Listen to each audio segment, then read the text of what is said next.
Bismillahirrahmanirrahim.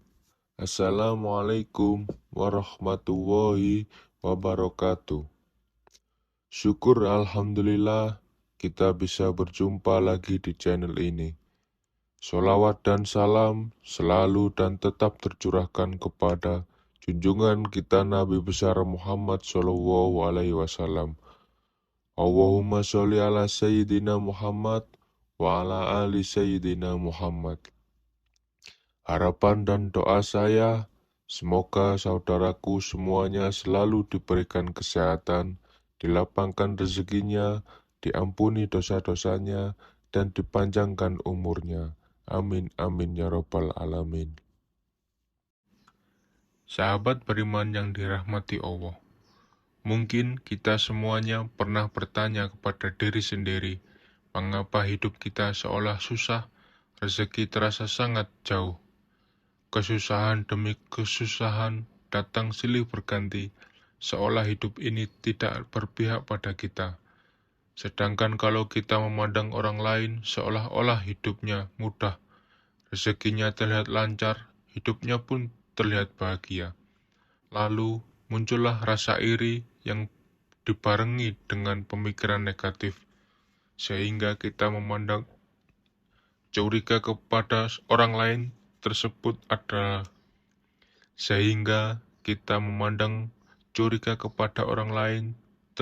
dengan beranggapan jangan-jangan uang yang dihasilkan dari hasil korupsi, jangan-jangan dia dapat uang dari hasil menipu orang lain, atau jangan-jangan dia malah bersekutu dengan jin pesugihan, dan masih banyak yang lain. Hilangkan sifat iri ini dalam diri, dan mari sama-sama kita mengoreksi diri masing-masing untuk mengetahui apakah kesusahan demi kesuksesan yang datang kepada kita termasuk kurang lancarnya rezeki yang datang kepada kita karena ulah kita sendiri. Padahal kita tahu Allah Subhanahu wa Ta'ala tidak akan menganiaya hambanya. Allah Subhanahu wa Ta'ala senantiasa mempermudah jalan hambanya. Tapi kenapa masih saja seolah-olah rezeki sulit datang kepada kita? Sahabat beriman yang dirahmati Allah, perhatikan 9 hal yang akan saya sampaikan. Siapa tahu masing-masing dari kita masih ada yang melakukan hal-hal berikut ini. Yang pertama, apakah kita masih melakukan kemusyrikan atau berbuat syirik meski hanya dalam hati? Yang dimaksud syirik adalah menyekutukan Allah Subhanahu wa Ta'ala dengan sesuatu bisa benda, tempat, manusia, dan lain sebagainya. Satu contoh seperti ini. Ayo kita percaya bahwa rezeki yang datang kepada kita adalah karena kita mempunyai benda keramat, mempunyai petuah mendatangkan rezeki. Padahal rezeki hanya datang dari Allah Subhanahu wa Ta'ala melalui apa yang dikehendakinya. Apabila rezeki datang melalui seseorang, berterima kasihlah kepada Allah Subhanahu wa Ta'ala dan bersyukurlah kita dipertemukan oleh Allah Subhanahu wa Ta'ala dengan orang tersebut. Dan bukan beranggapan yang memberikan rezeki adalah si fulan, kalau tidak karena si fulan saya tidak bisa apa-apa. Jadi jangan seolah memuja-muja si fulan yang mampu memberikan rezeki kepada kita semuanya. Berterima kasih boleh-boleh saja, asal tidak terlalu berlebihan. Yang kedua, perhatikan sholat kita. Misalnya, sekarang kita hanya mengerjakan sholat 3 waktu, mulailah melengkapi menjadi 5 waktu. Misalnya masih malas, paling tidak tambah 1 waktu, kemudian di hari berikutnya tambah 1 waktu lagi.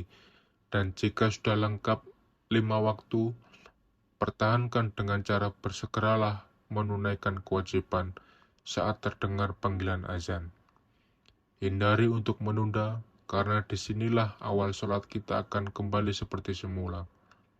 Luangkan waktu yang hanya 10 menit untuk menunaikan ibadah sholat, karena waktu luang kita semuanya lebih panjang dibanding mengerjakan sholat yang hanya butuh waktu kurang lebih 10 menit saja. Lalu yang ketiga, hindari sebisa mungkin menyakiti hati orang tua kita. Apabila kita pernah berbuat salah atau mengucapkan perkataan yang menyakiti orang tua, mulai sekarang bangunlah dan meminta maaf kepada orang tua kita, karena ridho Allah Subhanahu wa Ta'ala ada pada ridho orang tua juga. Lalu, bagaimana kalau orang tua kita sudah meninggal, sedangkan kita pernah menyakiti hatinya dan belum sempat meminta maaf? Paling tidak, doakanlah mereka dengan doa yang baik dan meminta maaflah kepada Allah Subhanahu wa Ta'ala, karena sesungguhnya Allah Subhanahu wa Ta'ala Maha belas kasih kepada hambanya. Yang keempat, apakah kita memakan harta yang bukan hak kita? Dalam hal ini sangat luas dijelaskan, namun saya contohkan yang mudah saja. Dari setiap rezeki atau kekayaan yang kita dapat, ada hak dari fakir miskin, termasuk anak yatim piatu, yakni 2,5% untuk kita. Untuk itu, kita sisihkan bagian yang memang menjadi hak mereka dari penghasilan kita, lalu berikan. Caranya bagaimana? Carilah anak yatim piatu,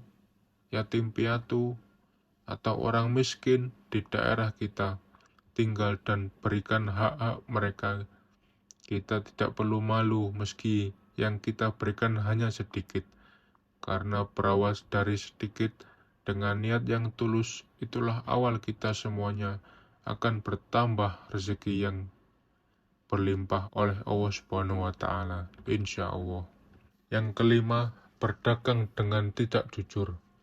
Apabila kita hendak melakukan jual beli, hendaknya tidak mengurangi takaran. Bahkan kalau bisa, lebihkan sedikit takaran dan niatkan untuk bersedekah. Apabila jual beli barang, utarakan barang tersebut sesuai dengan kondisinya. Contoh misalnya jual beli HP bekas. Jika ada yang rusak, utarakan saja kekurangannya dan berikan dengan harga yang pantas. Ada yang bilang jujur akan hancur, tapi perlu diketahui, mungkin kita akan menerima lebih sedikit daripada yang tidak jujur, tapi yakinlah kita akan mendapat lebih besar di kemudian hari. Orang yang tidak jujur mungkin akan mendapatkan banyak di awal, akan tetapi setelahnya akan mendapatkan sedikit, karena perbuatan kurang jujur yang dilakukannya sendiri. Untuk itu, saran kepada kita semuanya, jika sifat ini masih ada pada kita semuanya, mulailah sedikit demi sedikit kita hilangkan, karena Allah Subhanahu wa Ta'ala Maha mengetahui apa yang kita lakukan. Yang keenam, apabila kita semuanya sudah berumah tangga, hindari untuk menyanyiakan atau menyakiti anak maupun pasangan hidupnya. Apabila kita merasa kesal dengan kelakuan anak atau pasangan, kalau bisa cobalah untuk mengoreksi diri dulu, kenapa pasangan atau anak kita belum mampu seperti yang kita inginkan. Lalu diskusikan bersama dan temukan akar permasalahannya. Apabila masih belum menemukan titik terang, berdoalah dan serahkan semua masalah kepada Allah Subhanahu wa Ta'ala untuk mencarikan cara yang terbaik. Sambil tetap usaha, insya Allah kita semuanya akan ditunjukkan jalan yang terbaik untuk mengurangi masalah. Karena sesungguhnya Allah Subhanahu wa Ta'ala adalah sebaik-baiknya pemberi solusi. Bagi yang belum berumah tangga, ini bisa menjadi pelajaran untuk mendapatkan pasangan yang baik nantinya. Yang ketujuh, berbohong. Mungkin benar saudaraku, berbohong demi kebaikan, tapi perlu diingat kebaikan yang dimaksud adalah kebaikan untuk siapa Apabila kebaikan untuk diri sendiri atau orang lain secara sepihak serasa itu kurang sesuai. Kenapa? Karena bisa dirugikan orang lain yang kita bohongi, dan sifat seperti itu membuat kita jauh dari rezeki Allah Subhanahu wa Ta'ala. Cara menghilangkan sifat berbohong tidaklah mudah, seperti membalikkan telapak tangan. Akan tetapi, bisa kita kurangi sedikit demi sedikit kebiasaan tersebut dan mulailah tanamkan dalam diri kita sifat yang jujur. Meski di awal terasa sangat berat, akan tetapi insya Allah kedepannya hidup kita semuanya akan jauh lebih tenang dan lebih nyaman. Bagi saudaraku yang mendengarkan video ini, bukalah hati dan pikiran saudaraku semuanya. Ketika pasangannya ingin mulai bersikap jujur, hindari urusan yang menyalahkan. Hindari untuk saling menyudutkan pasangan, dukunglah dengan perkataan maupun perbuatan yang baik. Dan mulailah untuk saling memaafkan. Insya Allah akan mendatangkan rezeki yang luar biasa dari Allah Subhanahu wa Ta'ala. Yang ke-8, memerintahkan atau berkuasa dengan sewenang-wenang. Maksudnya adalah apabila sedang menduduki jabatan penting atau menjadi pemimpin dalam rumah tangga, hindari untuk menyalahgunakan kewenangan demi kepentingan pribadi. Kalau dalam jabatan, saya contohkan memudahkan urusan orang lain dalam hal korupsi atau menipu. Seperti yang sudah saya katakan di awal, mungkin akan mendapatkan harta kekayaan yang banyak. Akan tetapi, pada akhirnya akan menyebabkan banyak masalah, baik dalam rumah tangga maupun dalam hal kesehatan. Dan bagi para pemimpin rumah tangga, hindari menyalahgunakan kewenangan dalam rumah tangga. Misalnya adalah menjadi pasangan atau anak layaknya pembantu rumah tangga. Perlu diketahui, pasangan maupun anak adalah partner dalam mengarungi samudera kehidupan. Untuk itu, libatkanlah mereka dalam memberikan pendapat selama pendapat itu baik dan tidak merugikan orang lain. Penyebab rezeki kurang lancar yang terakhir adalah pelit dalam pengeluaran zakat atau bersedekah. Sifat ini memicu kerezekian kita semuanya menjadi sulit. Di dalam ini saya mengatakan hukum alam itu berlaku. Maksudnya adalah apabila kita mempersulit mengeluarkan sedekah yang menjadi hak mereka, maka Allah Subhanahu wa Ta'ala pun akan mempersulit rezeki yang akan datang kepada kita. Mungkin ada yang bertanya, katanya Allah Subhanahu wa Ta'ala sangat luas memberikan rezeki. Kenapa kita dipersulit untuk mendapatkan rezekinya? Sebelum bertanya seperti itu, saya minta untuk tanyakan pada diri saudaraku semuanya. Karena Allah Subhanahu wa Ta'ala berdasarkan prasangka dari hambanya, jika hambanya mempermudah urusan orang lain dalam hal kebaikan, insya Allah Subhanahu wa Ta'ala pun akan mempermudah hambanya keluar dari segala kesulitan. Ada pepatah yang mengatakan, apa yang kita tanam, itulah yang kita tuai nanti.